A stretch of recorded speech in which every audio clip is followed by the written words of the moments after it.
like that.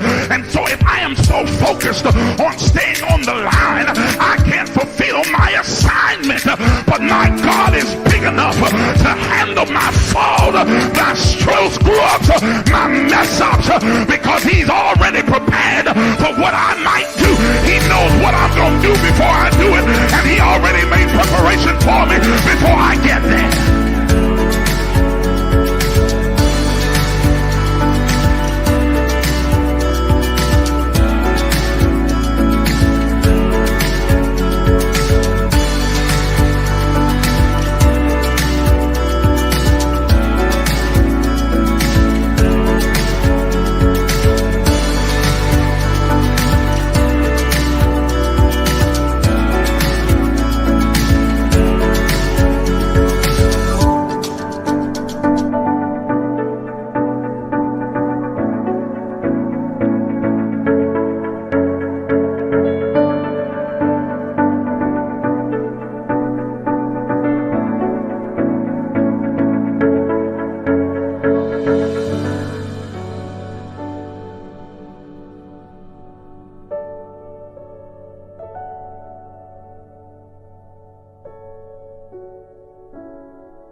What follows darkness is light.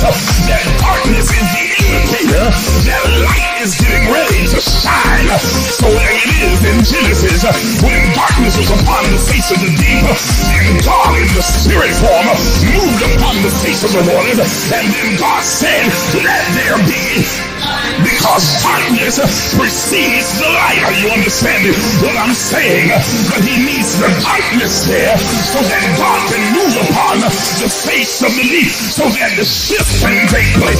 Listen, look at your neighbor and tell your neighbor that shift take place in the darkness. Oh God, y'all didn't hear what I just said. Everybody's not going to see the shift that's happening. They see the chaos, but they don't see the shift. They see all the craziness going on in your life, but they don't understand that underneath the darkness, God is moving in secret. He's moving in quiet. He's moving in the hidden places. He's moving in the cracks and the corners and the crevices. He's moving in places that you cannot see. And when the light comes, they're going to see a new order.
But untying. And so the universe then has no choice. First attribute of the secret place. The secret place is a place of revelation. It makes you free because it awakens you and makes you consciously aware that everything that you thought was holding you is an illusion.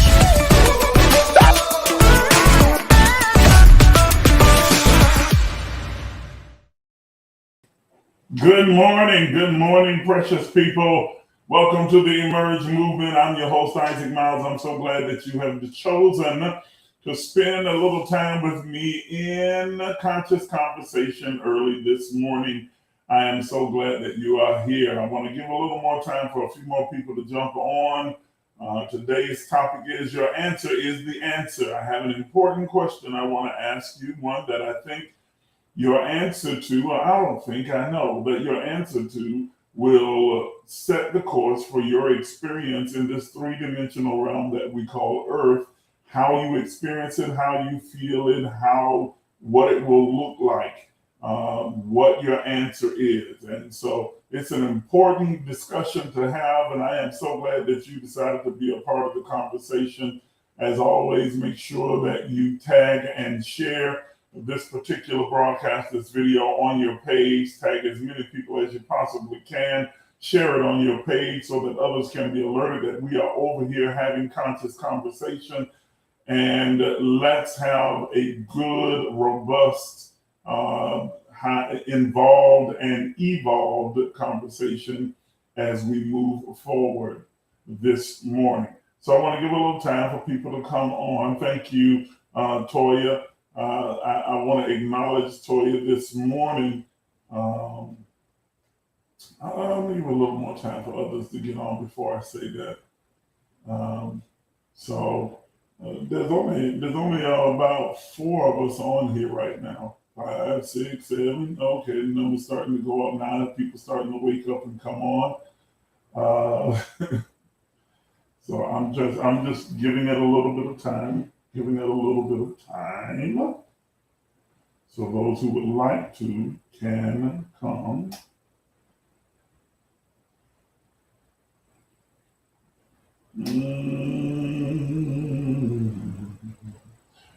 So glad to be here this morning. Glad to be in the number. All right. We're going to get into it. I don't purpose to hold you a very long time as usual. We'll get in, get out. So you can go about and enjoy the rest of your day. All right, there's a few more of you that are on now. Still waiting for a few more to get here. But while we are waiting, I want to acknowledge that today is the Toya Coffee's birthday. She is my daughter, my sister, my friend, my avid supporter. I am so excited for you. And I'm glad that you even chose to join us and be with me this morning in this conversation. I hope you've got other things planned for the day to get out and celebrate. I know you've been in Miami. I don't know if you're back in Fitzgerald or you're still out in Miami. I hope you're still in Miami so you can have some fun and get out and enjoy yourself. Go ahead and just let your hair down and have as much fun as you can possibly have as you celebrate turning 23 all over again. Isn't it just wonderful being 23 again? Happy birthday. And thank you for all of your love and support through the years. I really, really appreciate you. Happy birthday. Good morning, everybody. Good morning. Those of you watching on YouTube, those of you on Facebook. Hey, we're back on all our pages now. So we're on the Emerge page, AIM page, Facebook, both Facebook pages, as well as the YouTube channel. So we're able to broadcast everywhere. They finally let me get out of jail. Hey, Robert, good to see you, man. Good to see you. Hey, Diana. Hey, Dee Dee. Good to see you. That's right. Happy birthday, Toya. So they let me out of Facebook jail on these other pages finally. And I'm still gonna talk about Trump when I feel like it, so they can lock me back up if they want to. But As you come in, do two things for me, please. Say something in the comments, just hi, good morning, or something to let us know that you're on and that you're watching. And say happy birthday to Toya. Even if you don't know who she is, just write happy birthday, Toya, anyway. Okay. And let's all celebrate and congratulate her this morning. So excited for her. So excited for her. I'm going to actually, yes, I'm grateful for being out. There's my son, Willie Will. He got a new project coming out, my brother's keeper. I know it's gonna be awesome. You see those pictures of him and his brother on the cover there. Those are the cutest things. That's back when they were cute. They ain't cute no more. But but I'm looking forward to that. I'm looking forward to for that album, that project to drop. When is it gonna drop, William? Put it in the comments so everybody will know. He's got a brand new project that's going to be dropping soon. Put it in the comments real quick so that we'll know the drop date for it. That's if you have a date. If you don't have a date, then I understand. But I know he's working on it and it'll be out soon. Oh yeah, I'm doing them just like that. Listen to TV. Oh, don't do them like that. They used to be cute. Then they grew up into whatever they is now.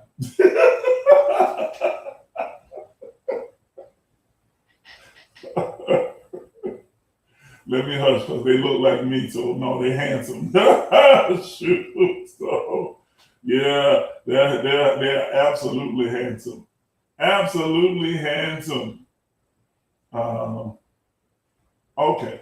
Will says that the drop date is sometime next month. Still doesn't have an exact date yet, but it will drop next month. Okay. So I want everybody to go out and download it, stream it. Let's run it up and make it as popular as it can possibly be. It's called My Brother's Keeper. I should have made a plaque so I could put it up on screen to show you it, but it'll be dropping next month. So keep your ears open. You'll see it on my page as well, everywhere. So it's going to be good. My Brother's Keeper. All right. So today, the topic is your answer is the answer. How you answer this question, very important question that I want to ask all of you, and we want to unpack and discuss. And it's based upon a particular text in the Bible. Yes, we're going to use the Bible this morning as a basis for this conversation because this narrative raises a number of issues that I think are pertinent to where we are and that speak to the current climate that I see unfolding within the culture presently, right now, that we find ourselves in.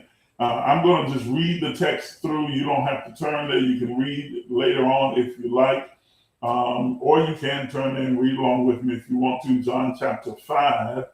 And I'm going to begin reading at verse 1.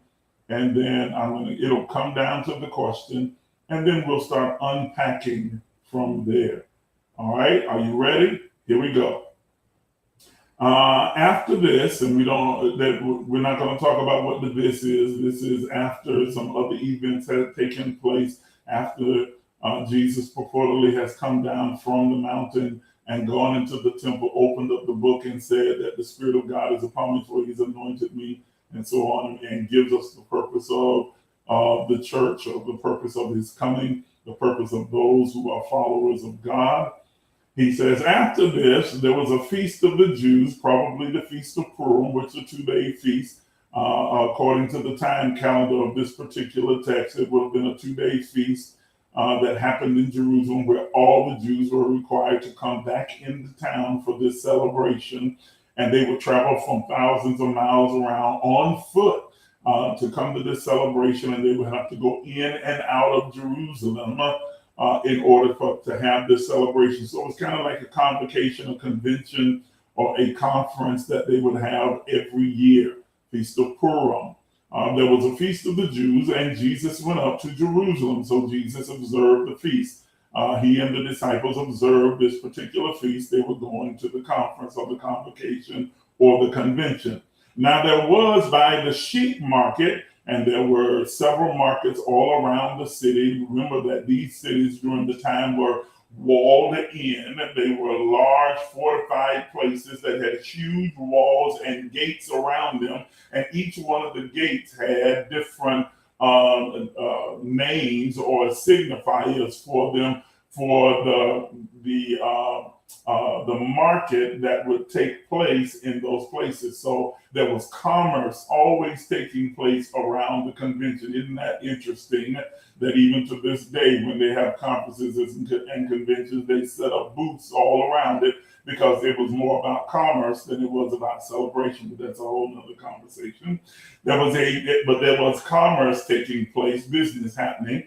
And so by the sheep market, there was a pool that's called in the Hebrew tongue Bethesda, the place of hope, the place of help, the place of healing, Bethesda, having 5 porches. And historically, when it talks about these porches, it was this giant pool. There were 5 long rectangular slabs that were set around that pool in a semicircle.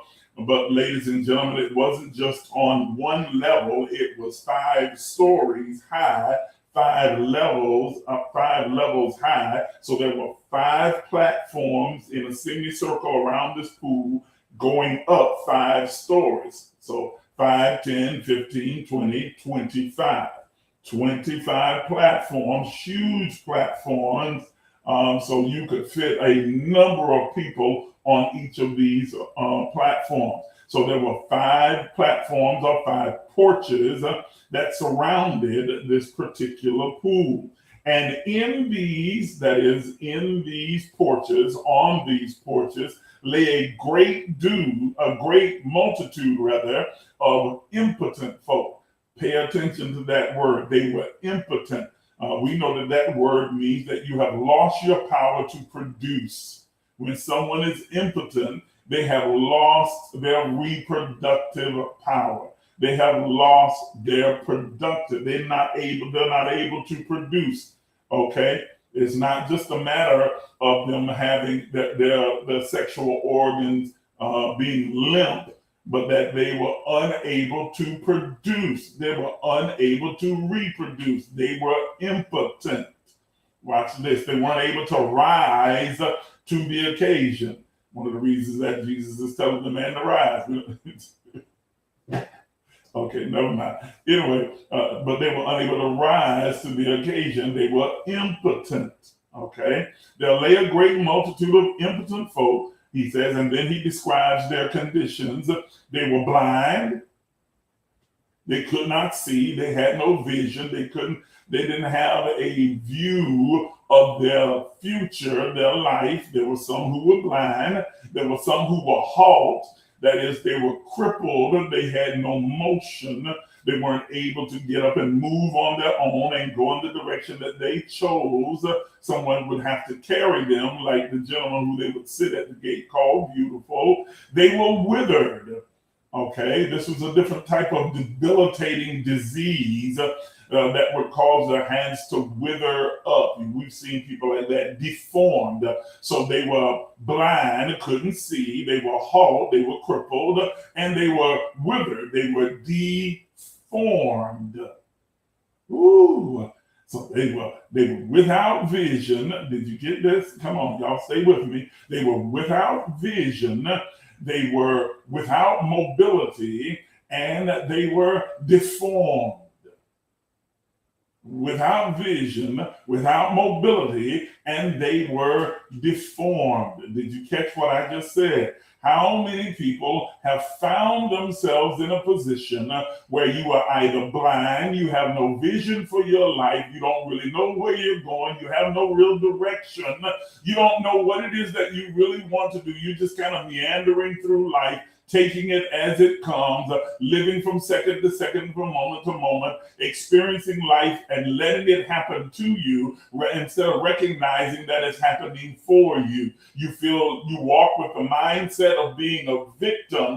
That, Lord, why is this happening to me? Why has this got to be so hard? Why am I having it so difficult? Don't seem like it's so hard to get along. I'm having more trouble than I know. Nobody knows the trouble I've seen. Oh my goodness, it seems like everything that can go wrong does go wrong. It's like I go from one trial to the next trial. I go from one problem to the next problem. As soon as I fix one thing, another thing falls apart. Am I talking to anybody on this live this morning? Am I talking to anybody who has a mouthful of complaints about what's happening in your life, or what's happening to you, what's happening around you, everything you feel like is happening to you, like you are being attacked, like you are, and that's where that whole idea and mythology around demons and devils and spirits are like, the devil is against me and on my track and trying hard to turn me back because I'm under attack, and he's trying to attack my future, attack my destiny, attack my purpose.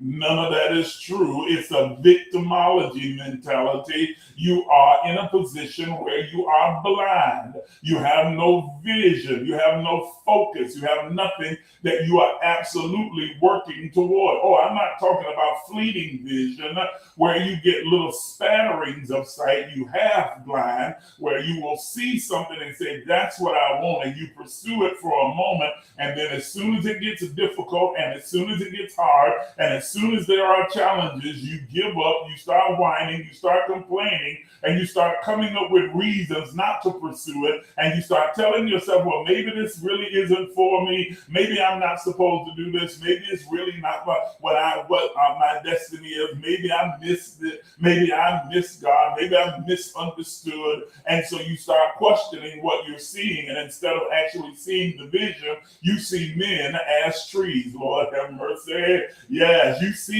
see images, you see something, but you're not sure of what you're seeing, and so you're still running in the walls and bumping into things and tripping over rocks because you really don't have clarity of vision. You are half blind or blind completely, and that leaves you without direction. And when you are without direction, ladies and gentlemen, you don't get to plot your own course. Other people and other things begin to plot your course for you, because when you are blind, you have to be led around. You're not led from within. You're not led from your own intuition. You're not led because of what you are walking toward. You don't even know where you're headed. You have to trust the person that's leading you to get you there. And that's where many of you, especially who are tied to particular religious ideologies, find yourself right now being led by someone who is taking you somewhere, and you have no clue where the pastor, the bishop, the prophet, the evangelist, the teacher, the guru, the imam is taking you. You just have to follow along blindly because you have no sight, no vision of your own. I know I'm talking to some folk right now that's on this particular live or that's watching on the replay. You've been going to church for the past 30 years and your life has gotten no better and it hasn't improved and you haven't moved forward, but you have danced and shouted and sweated out your clothes and spoken in tongues. You haven't had enough oil put on your head to fry chicken. You have been dunked in the water so many times, even the tadpoles know your name by now. I don't know if I want to talk to me now, but you still about as deep as a spoonful of water, and you can't even blow the dust off a peanut. Y'all not hearing nothing what I'm saying, because you are being led around by someone who's telling you to go left, go right, go here. That's manipulation and control. You see, the blind person is under the influence and under the care and is subject to wherever the person who's supposed to have sight is leading them. Jesus is purported to have put forth the idea, though, that many of you are being led by people who are just as blind as you are. Lord have mercy. They don't have vision. You don't have vision. Yet they're in the pulpit and they're trying to lead you blind, leading the blind, and you both fall into the same ditch. And so when they fall, you fall. When they mess up, you're distraught. When they have an issue, then you become traumatized. Y'all ain't gonna say nothing to me up in here. When they start to act out of character, then you are there acting out of character right along with them, and you both fall into the same ditch because you have no vision. Ladies and gentlemen, if you're going to experience life abundantly, if you're going to experience all that life has to offer you, and it was designed for you, it was designed for your success, you were placed here so that you might have life and you might have it more abundantly. That is, you have the possibility, the infinite, limitless, endless possibilities to experience the fullness of life in every area and every facet of your being. But you cannot do it if you don't first have some vision. You understand where you're going. You understand what your purpose is. You understand what your original intent is. You have some semblance of an idea of the direction that you need to take. And no, you won't get it right 100% of the time. And no, you won't. And of course, you're going to have some obstacles along the way. And you might stumble. You might even fall. You might even get hurt on the wall. But you don't give up the journey just because you skin your knee. Ain't nobody going to holler back at me on this morning. You don't just give up the journey just because you fell and you skinned your knee. You don't give up the journey just because you ran into a wall and you hit an obstacle or you ran into some challenge that seems to be huge. Because even your falls and your challenges and your obstacles are designed to elevate you and take you to the next place and move you forward and advance you on your journey. Every one of your trial situations, circumstances that you encounter, every one of your encounters and interactions are designed. They are laced with lessons that are designed to elevate you, to cause you to evolve, to cause you to grow, to cause you to become, oh my goodness, to help you in your being and what you are becoming. So you have got to have some vision. Are y'all hearing what I'm saying to you this morning? I said, are you hearing what I'm saying to you this morning? Y'all can talk back to me in the comments if you want to, but if you don't, that's all right. I'm going to keep right on going. And yes, I feel like preaching this morning instead of just teaching and talking. So you just ride with me while I go down this particular path. They were blind, and then the scripture says that not only were they blind, but they were halt, they were crippled. How many of you that are listening to me right now are in a crippling situation? You are crippled. You know where you want to go. You have a direction. You can see it off in the view, but you can't seem to get any forward motion. Lord have mercy. You can't seem to get moving. You can't seem to get up and get going. You can't seem to, are you hearing what I'm saying to you? You can't seem to get out of that space, that place, that circumstance, that situation that has you crippled. You feel you are feeling like you cannot move forward, like you cannot step out, like you cannot advance, that you can't accelerate, you can't evolve, you cannot go ahead. You know what you want, you can see it out in front of you, but it's right outside of your reach, and it's like, man, I can't seem to get up and get there. But ladies and gentlemen, as you will find as we continue to read the narrative here, that every person that was sitting around this particular pool, those who were crippled, were only crippled in their mind. Great day, have mercy up in here. There was nothing wrong with their body. There was something wrong with their mind. Did you hear what I said? I said there was nothing wrong with their body. There was something wrong with their mind, and it manifested in their body. Can I tell you, ladies and gentlemen, that many of you are dealing with three-dimensional physical challenges and limitations because of the limitations of your own mind. You create your own physical physical, three-dimensional, material limitations by the limitations that you have in your own mind. So you cripple yourself with words like I can't, I won't, I need, I'm broke, I don't understand, it's too hard, I can't do this, I can't do that. You are crippling yourself. Are you understanding what I'm saying? Your mindset that keeps telling you that you're limited, that you are broken, that you are in the muck and in the mire, that kind of foolishness that religion promotes. And I was talking about with all these stupid religious songs. They're not gospel, because gospel is good news. If it was gospel, they wouldn't be telling you that Satan's on your track and I'm broken and I'm lost and I'm marred and I ain't no good and I'm so unworthy. And all of that stuff has crippled you. All of that has caused you to become a dependent. Did you hear what I said? All of those things cause you to become a dependent. All of those things cause you to become a dependent. You have been so infused with the mindset by religious leaders that you have to depend on them, depend on their word, depend on their prophecy, depend on their direction, depend on, y'all ain't gonna help me up in here, depend on their anointing, depend on their relationship with God, as though you can't have the same thing. That there's something that God gonna say to them that he won't say to you, something that God gonna show them about you that he won't show you. That is absolute nonsense, ladies and gentlemen. Yes, I said it. I'm going to make all my preacher friends mad at me. I don't care. I said it is absolute nonsense. It's a crippling mindset. It is a crippling thought that is manifesting in your mobility. And so now you stuck in a church, stuck in an organization, stuck in a temple, stuck in a mosque, stuck in a neighborhood, stuck in a culture, stuck on a job, stuck in a relationship, stuck in a house, stuck in a city, stuck in a state, stuck. Do you hear what I'm saying? Because you feel like you can't move, because everything around you say, can anything good come out of Fitzgerald, out of Osceola, out of Abbeville?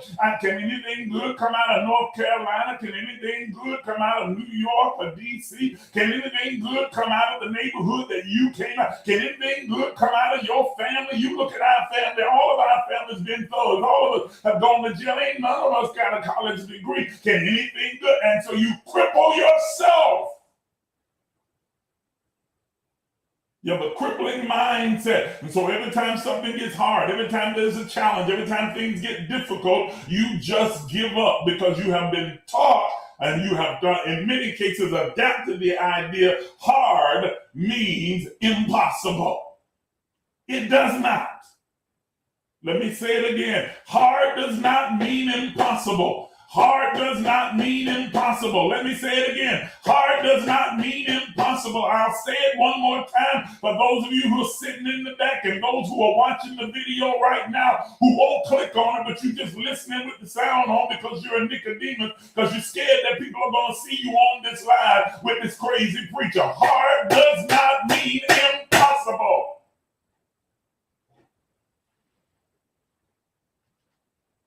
It doesn't mean impossible. It doesn't mean that it cannot be done. It just means that there are more lessons that you have to learn along the way, and that the journey is designed to elevate you, stretch you, and make you stronger and better. Hard does not mean impossible.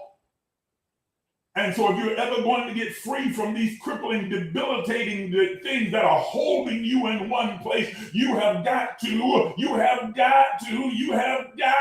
change your mind. You are transformed, Lord have mercy, by the renewing of your mind. You will go through a metamorphosis by the anachronosis, by having your mind infected with truth. You will become intimately acquainted with and connected to truth, and that truth will make you free. Are you hearing me? The only thing that's debilitating you, that's got you crippled, that's got you halted, that's got you sitting there unable to move forward, is that you have accepted a lie as true. Because anything that anyone tells you that limits you, that keeps you from moving forward, that does not give you freedom and liberty, is a lie. Did you hear what I said? I don't care what it is, and I don't care if it's your preacher, your bishop, your apostle, your prophet, your imam, if it's your guru, your teacher, your life coach, I don't care. Whoever tells you anything and sets up a parameter that limits your ability and your mobility reality, they are telling you a lie. All the rules and the regulations, they are a lie. All of the doctrinal things that says you can and you can't, they are a lie. Did you hear what I said?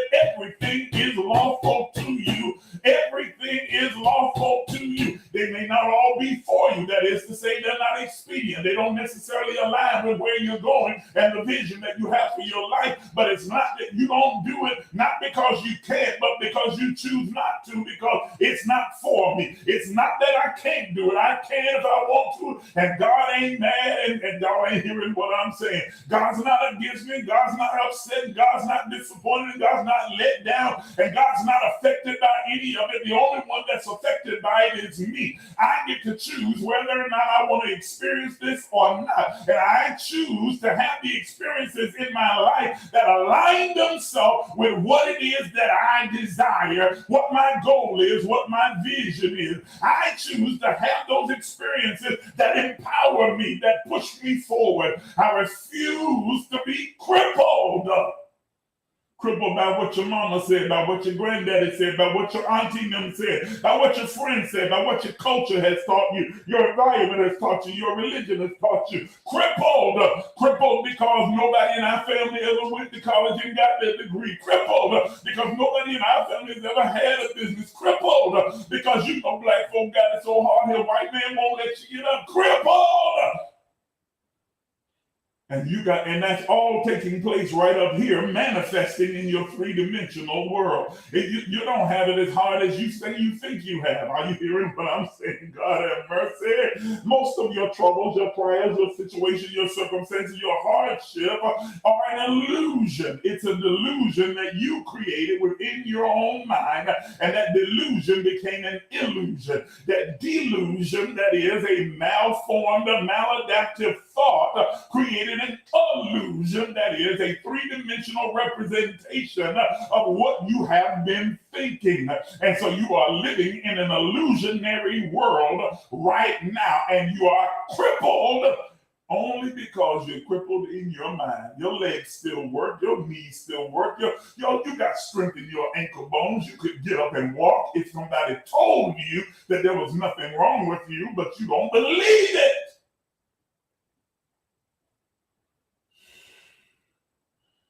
So they were blind, they were withered, wait a minute, hold on, they were blind, they were halt, and then they were withered. Okay, so they were blind, they had no vision, they were halt, they had no mobility, and then finally they were withered, they were deformed. Lord have mercy.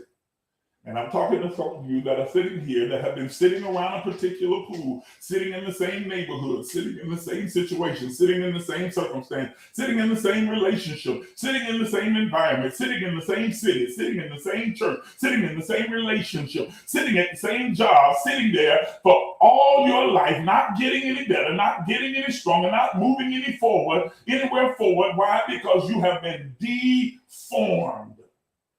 You have been deformed. You have been deformed. Somebody misrepresented who you are to you, and in doing so, they begin to shape and form your perception of yourself.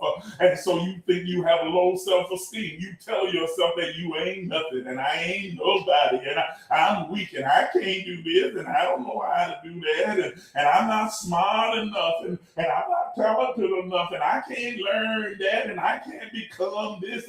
Oh, child, it's nice to dream, but I know that'll never happen. Y'all ain't hearing me. You are deformed to the place where you speak bad about your own self. You have had it so piled on you by your grandmama, great-grandmama, your cousins, your auntie, your so-called friend, your preachers, your leaders, your culture, your trauma has deformed you. Do you understand me? That even those things that you call traumas were designed to elevate you. They were designed for you to learn the lessons from them so that you could become better. Yet you have been taught to view them from a negative perspective. And so instead of them forming you, they deform you. God have mercy. I can't get nobody to talk back to me this morning. I said instead of them forming forming you, instead of them informing you, they deform you. Instead of them informing you, giving you greater insight, understanding, and outlook, and view and perception and perspective, they deform you and now cast a cloud over everything. You are seeing everything through the rose-colored glasses, through the cloud of your trauma, and everything you see. And now everybody looks like your trauma. You have trauma relationships, trauma bonded relationships, trauma bonding situations. Everything is viewed through your trauma. Every circumstance is through your trauma. Every situation is through your trauma. Every relationship through your trauma. It informs your entire life. It informs your behavior. It informs your choices. It informs where you go, your decisions. It informs your perception and your understanding. All of it is coming through the filter of your trauma, because you misperceived the situation, you misunderstood the purpose behind it. You were told that you're supposed to just have a one-dimensional response to it, that is anger or sadness, depression. Y'all ain't hearing what I'm saying. Come on. And so you chose to follow that pattern. That you saw your mama go follow that pattern, your daddy followed that pattern, your cousin, your sister followed that pattern, all your friends and everybody on social media telling you that this is the pattern that you're supposed to follow. You're supposed to cuss them out. You're supposed to break their window. You're supposed to go off. You're supposed to act crazy. You're supposed to get good and ghetto loud and act stupid. Y'all ain't saying nothing. Come on up in here. You're supposed to go in. You're supposed to respond this way. You're supposed to be angry. You're supposed to flirt. You're supposed to fight. You're supposed to tear things up. Are you hearing what I'm saying? And so you reacted with a trauma response that you have learned from the people that are helping to deform you. Now, I'm not making you a victim and saying that it's their fault, because it's not, because no one can deform you when you have a correct perception. But when you can see things from a higher level, and you perceive things and understand that nothing is against me, everything is for me, then you're able to block out all of the negativity. But when you have not learned that, and you've been taught that there's a demon, devil, or some mythological creature that's against you, that's attacking you, that's warring against you, that's trying to take your soul, then you accept that victimology, and it all starts to close in on you, and you start to become deformed. And so you start responding traumatically to those traumas, rather than seeing them for what they really are. They are opportunities that challenge me, that are there to inform me instead of deform me, and help me to grow and to become. Everything that has happened in your life, let me say this very clearly, and I know I'm not going to get a lot of amens right here, but I'm just trying to tell you some truth. And if you'll take a moment and just meditate on it and think about it, you will see that what I'm saying to you is true. Everything that has ever happened in your life has been designed to help you.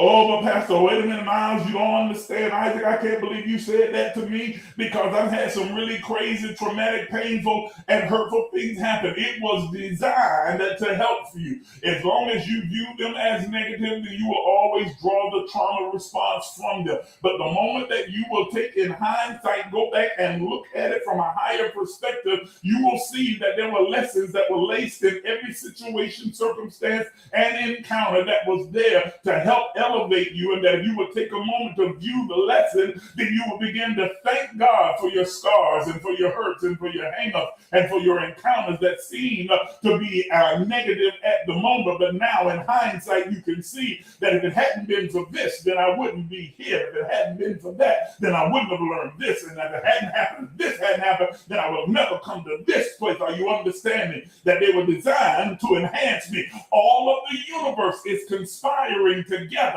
for your success. Do you understand me? That every being that exists in every dimension across the multiverse is standing on tippy toes overlooking you, and they are there waiting to aid you in your journey so that you can be and become everything that you desire.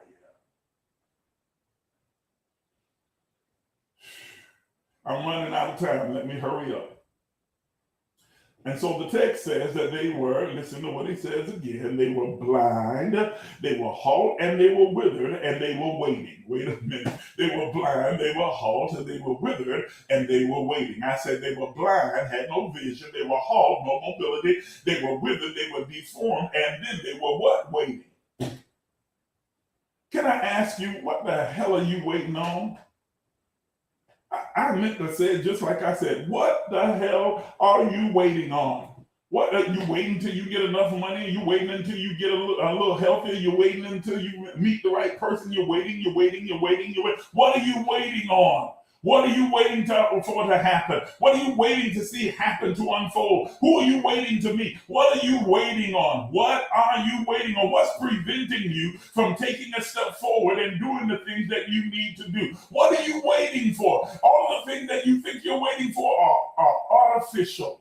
They are artificial. They are not real. They are delusions that have become an illusion. Do you hear what I'm saying? You have nothing that you need to wait on. The time for you to move, the time for you to elevate, the time for you to evolve, the time for you to accelerate is right now. You are always living in the eternal moment of now, and you are creating in this moment, the next moment that you will experience. What the hell are you waiting on? One of these days, after a while, I'm going to do this, die and die. It's one day, it's not. I'm going, man, I'm telling you, watch, man. I ain't going to always, it's not going to always be like this. I'm going to move here, and I'm going to do this, and I really want to live here, and I really want to do this, but I'm just kind of waiting on the Lord. What you waiting on? You ain't waiting on nothing. You ain't waiting on God. God has no weight in it. Do you understand me? That God is always very present and very ready to aid you or to assist you in doing whatever it is that you choose to do in the moment. What the hell are you waiting on?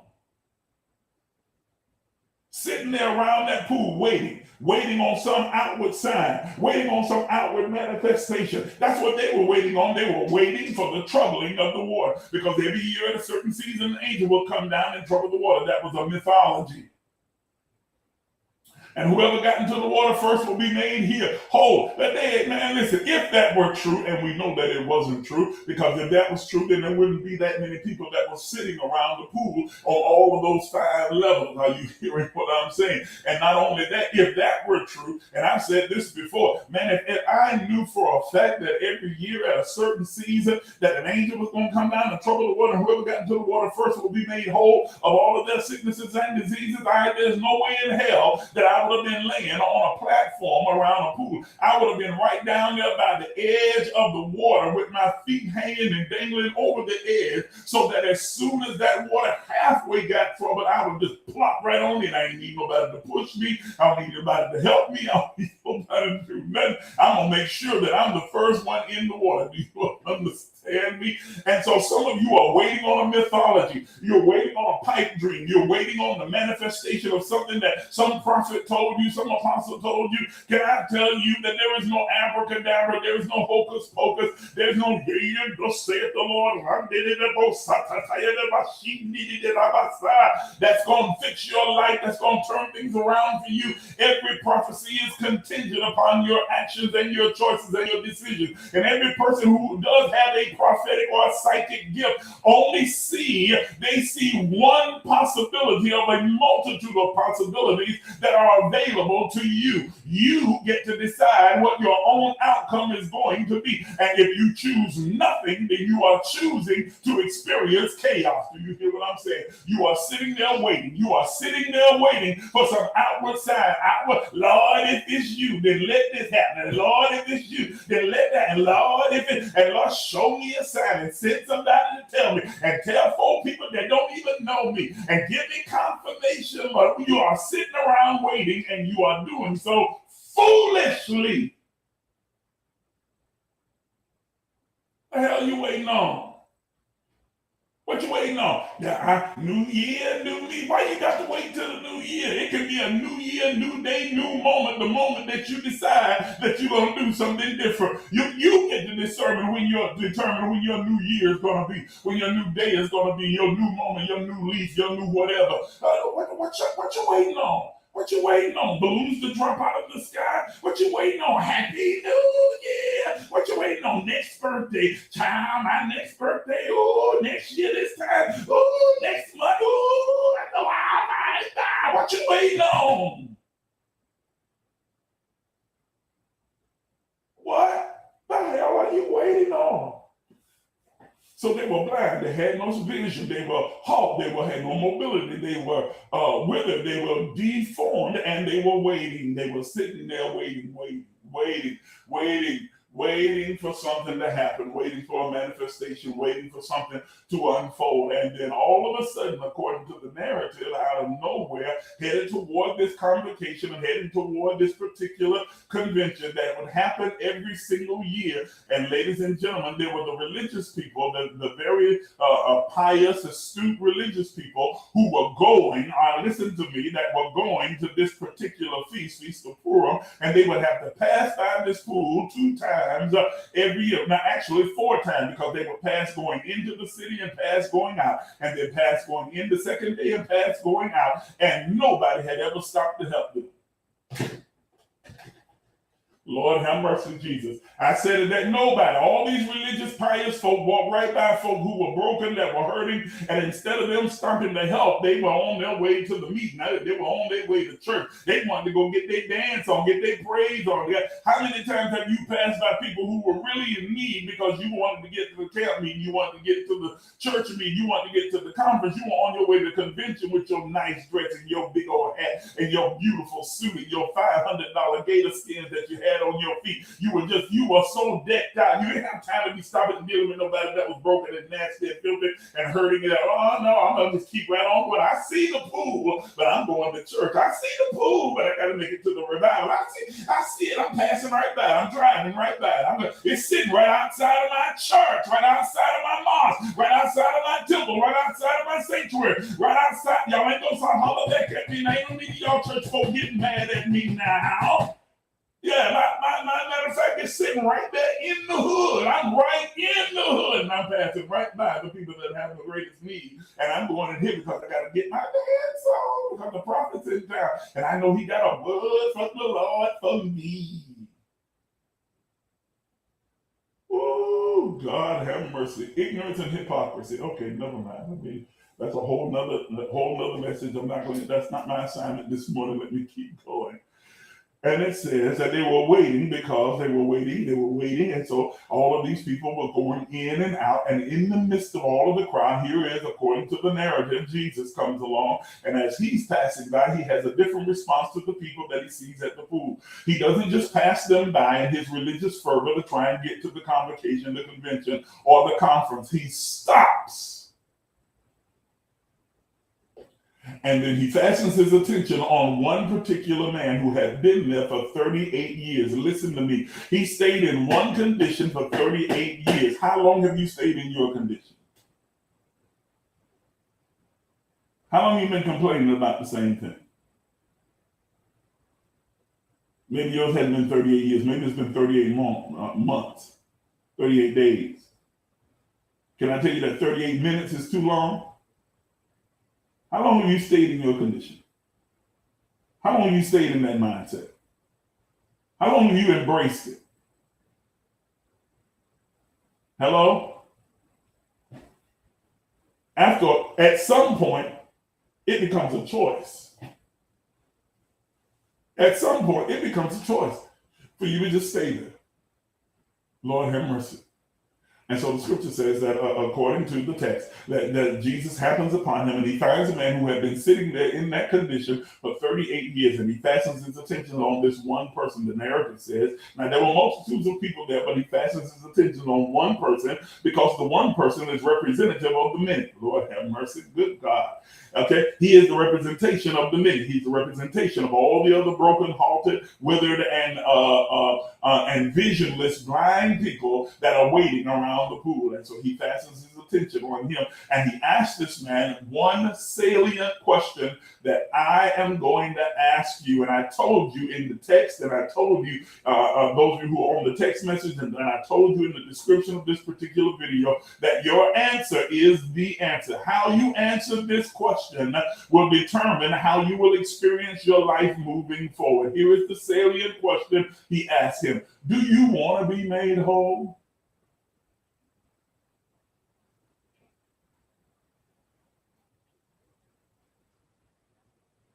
Do you want to change? It almost seems ignorant. It almost seems crazy. It almost seems paradoxical. It's like, what in the world? The man been sitting here for 38 years. You know he's been here for 38 years. You can see that he has altered. You can see that he's withered. You can see that he's blind. You can see that he's waiting. And you going to ask the man, do you want to be made whole? What kind of crazy? Of course he wants to be made whole. Of course he wants to be healed. But the question raises a very important issue that some people are in the position that they're in and they don't want help. They stay there. So you have to begin to trigger a thought within them. Do you want your life to improve? Do you want any better? You sitting up complaining to that child, the dating pool got pee in it. I don't want to date nobody. All these men is like this. All the women are just like this. And so you keep getting the manifestation of what you have accepted as your truth. And then that cycle continues in your life. And then you sit there and think that there's a problem with the dating pool. Yet there are people getting married around you all the time. There are people that are happy all the time. There are couples that are growing, that are thriving, that are doing well all the time. And you sitting over there complaining about the dating pool got pee in it because you have adapted that mindset. And so you live in that truth and you live in that illusion and you live in that delusion. Are you understanding what I'm saying? And so you get the manifestation that is the fruit of your own lips. And then you want to blame society. You want to blame all the men or you want to blame all the women when in fact you are creating the culture in which you live. You're living in the matrix of the mindset that you created. You live in the matrix of the reality that you create with your mind. Are you understanding what I'm saying? And my question is, do you want to get better or are you satisfied? Have you become comfortable in your filth? Comfortable being blind? Comfortable being deformed? Comfortable being crippled? Have you become comfortable right there in that same little small town doing the same routine that you've been doing for the last 38, 48, 58, 75 years, for however long that you've been sitting there? Are you comfortable? Have you become complacent? Have you found a way to survive? You have fallen into survival mode now, and so now you know how to go along to get along. You know how to keep your head above water. But can I tell you that it is not the will of the divine that is within you for you to just survive, that he wants you to thrive and have life and that more abundantly? Why are you still living in survival mode? Is it because you don't really want to be free? You don't want things to get better? You don't want, come on, you got the wrong mindset. You have given up on the idea of things improving or you moving forward or you elevating. It's become a pipe dream to you now. It's become a fantasy rather than a dream. Y'all not hearing what I'm saying? I said it's become a fantasy rather than a dream. And so now you have just given up and you have become complacent. You've learned how to you've learned how to get a dime out of a dollar. You've learned how to stretch. You've learned how to make ends meet. You've learned, y'all ain't gonna talk to me right now. You learn how to survive on cereal with no milk or milk with no cereal. You learned how to survive in the hood, how to survive in the project. You learn how to survive on that job that you hate getting up going to every single day, but you are going there by choice. Nobody's forcing you. Nobody's putting a gun to your head. Nobody's making you stay there. You are living where you live, doing what you do, experiencing what you experience because it's what you choose to do. I know ain't no preacher, no other preacher's gonna tell you this because they're trying to get you to give some money so that they can get fat off you so that they don't have to keep living in the same hell that you living in. But I'm telling you the truth right now. There ain't no devil doing it. There's not a demon doing it. There's not a spirit. It's not witchcraft. It's not a hate. It's not some outside source. You are living in the experience that you are living in because it's the experience that you choose. Cause and effect. You keep doing the same thing and expecting a different result. You keep doing the same thing. You expect a different outcome. You keep doing the same thing and you keep thinking that miracle is going to happen, but miracles happen when preparation meets opportunity. Do you want to be made whole? Do you want to get better? Do you want your life to change? Do you want to be happy? Do you want to come out? Do you want to elevate? Do you want to go further? Do you want to? Do you want to? Do you want to? Do you want to accelerate? Or are you satisfied with where you are right now? And if you're satisfied, shut the hell up and just sit down and get out the way and make room for people that are trying to progress. Start filling up the social media and the airways with all of your complaints. Sick of hearing it. Y'all looking at me real crazy. I'm so serious. I'm sick of hearing it. Sick of hearing it. Every man I meet them broke my heart. Every woman I meet, they all cheat, they all lie. All they ain't no needed. Oh, woe is me. Shut up! White man won't give me this, they won't give me that. I can't have this. I've tried, and last time I tried to start my business, it fell. Wouldn't nobody patronize me. Didn't nobody follow me. Shut up! Do you want things to be better? Do you want to be made whole? Or do you get more comfort from your complaint? Lord have mercy. Yes, God. Yes, God. There it is. Some of you so attention starved that the only attention that you want and yet you become accustomed to is negative attention. And so you get more comfort from the negativity than you do. You don't even think that the positive is possible. Lord have mercy. You don't even think that the positive is possible. And so you found your solace, your resting place, your peace in the place of complaint and negativity and hurt and whining and look at me, y'all. Don't you see me over here crying on Facebook? Don't you see me over here hurting? Don't you see me? Don't nobody care about me, so you know what? I ain't gonna care about nobody. Y'all don't care about me. I don't care about you either. Nah, I'm gonna move in silence. I'm gonna keep my circle small. I ain't dealing with nobody. I ain't studying my family. My family don't love me no either. Shut up! Please shut up. Please shut up. And do something. Do you want to get better? There's my question. Don't tell me about your complaint. Jesus didn't even ask the man, what's your sickness? What's your problem? What's wrong with you? What's broken? What needs to be fixed? He asked the man, do you want to get better? He cut right to the chase, right to the point, right to the issue at hand. It's like, man, look, I don't need to know about what's wrong with you. Everybody can see what's wrong with you. That's obvious what's wrong with you. The question is, do you want to get better? Do you want to get better? And your answer to this question will determine your life moving forward, how you experience it, how you feel it, what's going to unfold, what will manifest for you. The question is, do you want to get better? Do you want it to change? Do you want it to improve? Are you ready to evolve? Are you ready to move forward? Are you ready to be healed? Do you want to be whole?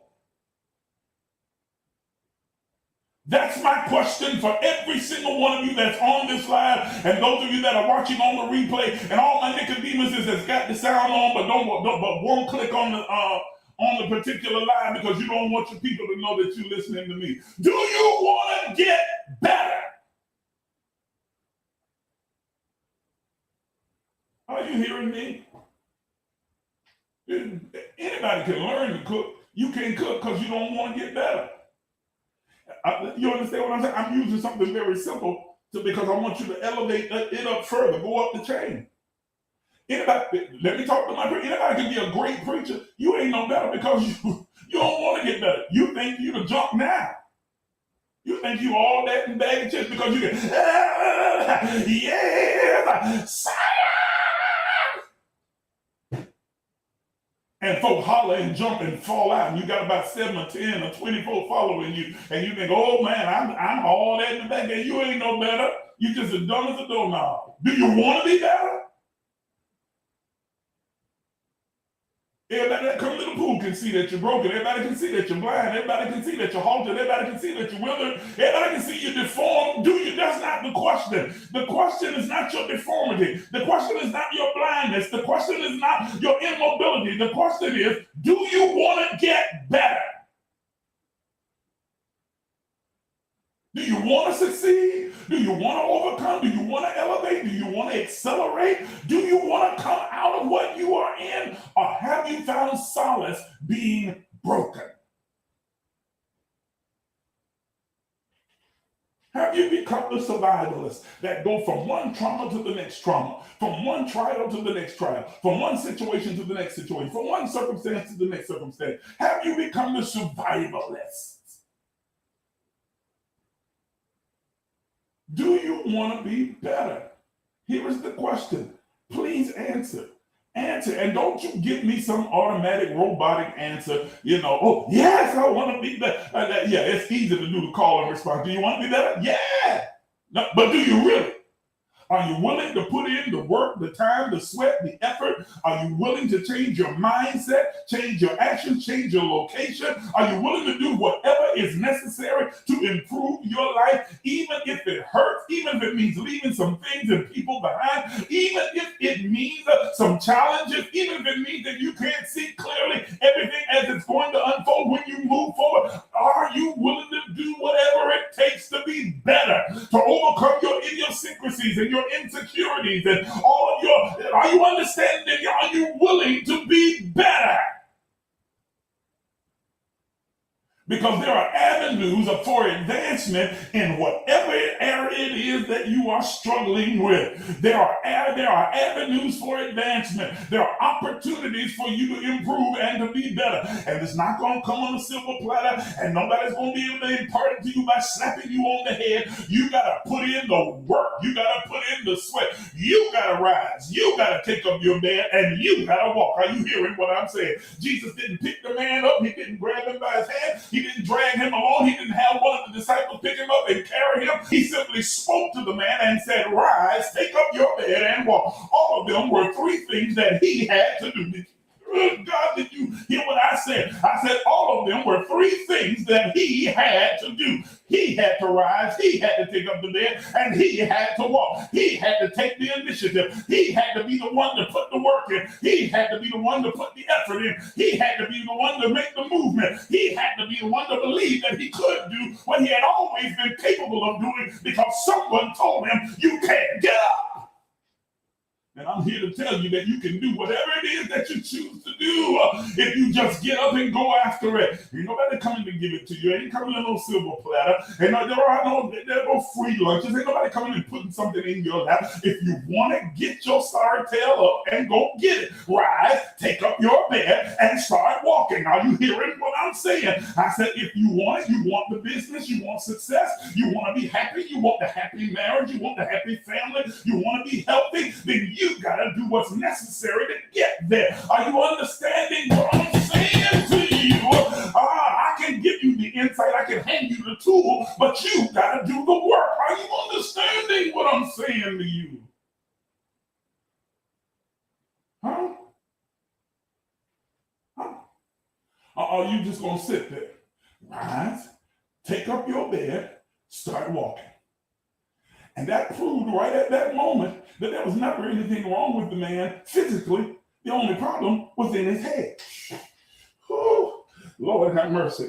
All Jesus did was speak to the man's mind. According to the narrative, God have mercy. The only thing that he did was speak to this man's mind. He gave him three commands. He says, you rise, you take up your bed, you walk. You rise, elevate, advance, go higher, raise your consciousness, raise your understanding, change your perspective, change your outlook, be transformed by the renewing of your mind.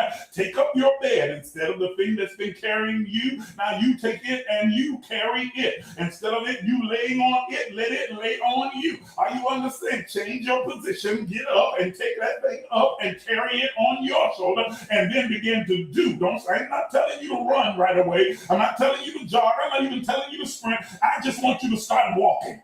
God have mercy. You got to start somewhere. Do you understand what I'm saying? I'm not telling you got to make a big, huge move right away, but you at least got to get up and start walking. You got to start with a walk. You got to start with some mobility. You got to start with a movement. You got to start with a change. Go do something. Put the application in. Go do something. Go ahead and set up your LLC or your tax exemption. Go do something. Start walking. Get your video up, make your page, put up your website, do something.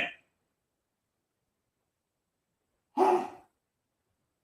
You gotta walk. You gotta start out running, just walk. Huh? Rise. Pick up your bed. Walk. I want to be married one day, but you don't want to date nobody. You don't want to get married. Shut up. Your mean stuff. You mean and hateful. You don't know how to talk to nobody. But you want to get married. You don't really want to be married. You don't really want to be married. You want somebody to put up with your foolishness. That's what you want. You want somebody who's going to blindly call you what you're not. Lord have mercy. Because if you want that, then you get up and move. You start walking. Let me work on myself. Let me get my stuff together. Let me become what I want to attract. Ooh, Lord have mercy. Let me say it again. Let me become the person that I want to attract. Let me become it. You want a woman that's going to do this, that, and the other thing, but you ain't doing jack, Jiminy, nothing. Ninja. I almost got kicked off Facebook again, Lord.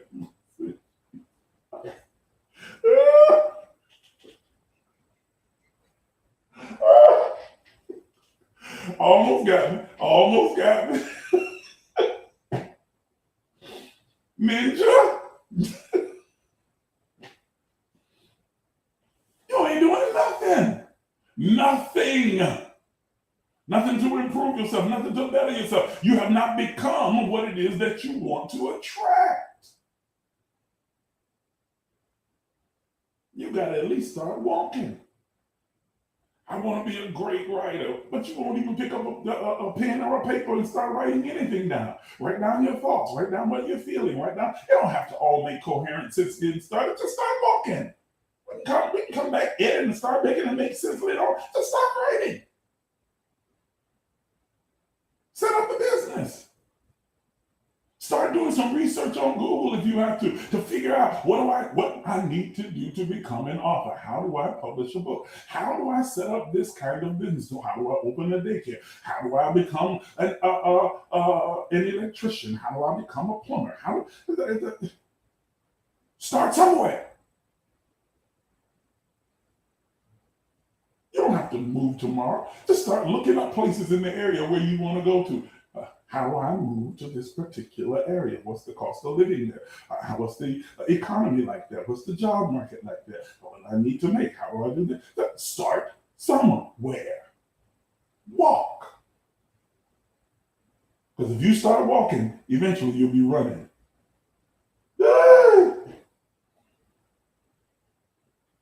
If you're strong enough to walk, you'll eventually start running. Are you understanding what I'm saying? So, here's the question again. Do you want your life to get better?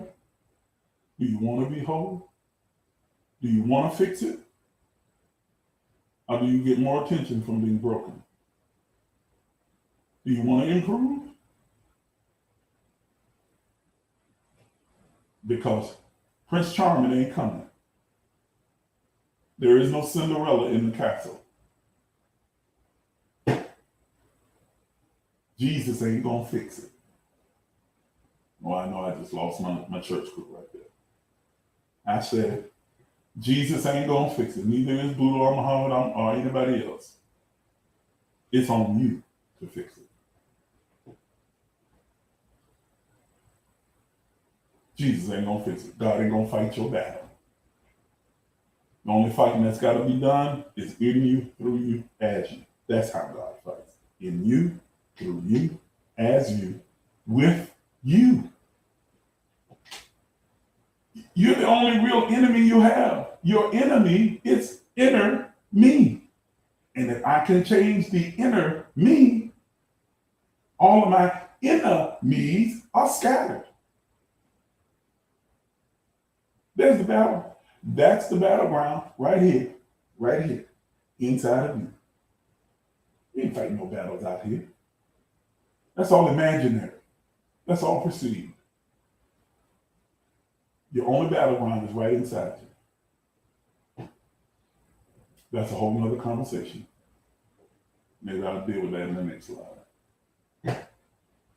Can you feel me with both hands? All right. I'm sat here and sweating and hot. I ain't even had my coffee yet, Teresa. You know I have to have my coffee. I even had my coffee. I didn't get up in time to fix it and have it ready. So I'm gonna go make me some coffee, maybe some grits and eggs, and just chill the rest of the day. I know that if you were paying attention and you took in what was being said, you were blessed by this particular, I won't even call it comment. It was a sermon. So yeah, I preached this. Oh well, it be like that. I know you were blessed by it. I know you were empowered by it. Now you got to do something with it. What are you going to do? Is it just going to be another good message that you listen to? Oh boy, that was good today. Oh, Lord, did you hear Isaac this morning? He was good. He was on fire. Oh, that was nice. Man, I'm telling you right now, I enjoyed that. That ain't going to fix your life. If you don't take what was said and put it into application, put it in application, you put it into use, put it in action, it'll just be another good sermon. It was a good sermon. It was definitely good. I'm good. I'm very good at what I do. So I'm very good. So I know it was a good sermon. That ain't the problem. Do you want to be made whole? What are you going to do with it? I'm putting my eyes on so I can see y'all comments. Because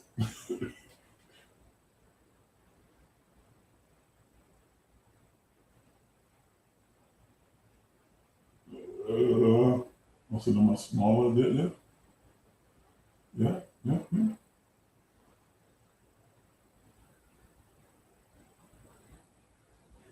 Okay. Oh, Teresa, you just fixing your coffee too? Lord have mercy. See, we late. What I need to do, if I would remember to do it, is get up and set the coffee maker at night before I go to bed, so that when I get up, coffee's already made. It never really registers in my head to just do that the night before. I need to start doing that. We're gonna get better, Teresa. We're gonna get better. Okay.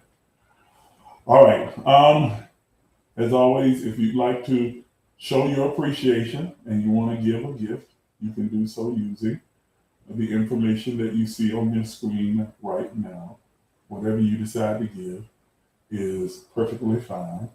There are those of you who tithe, and I appreciate your tithing. There are others of you who just give, and then others of you who don't do nothing. You just tune in and get the information and go, and that's okay too. And there are others who pray for me. You don't. I don't say you don't have any money to send. You always have money to send. You got money to eat. You got money to go buy chips and sodas and other stuff with.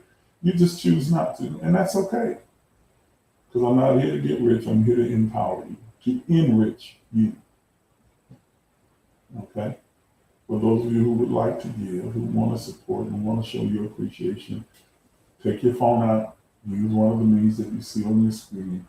Do it right now. Emerge LEC is the Cashapp.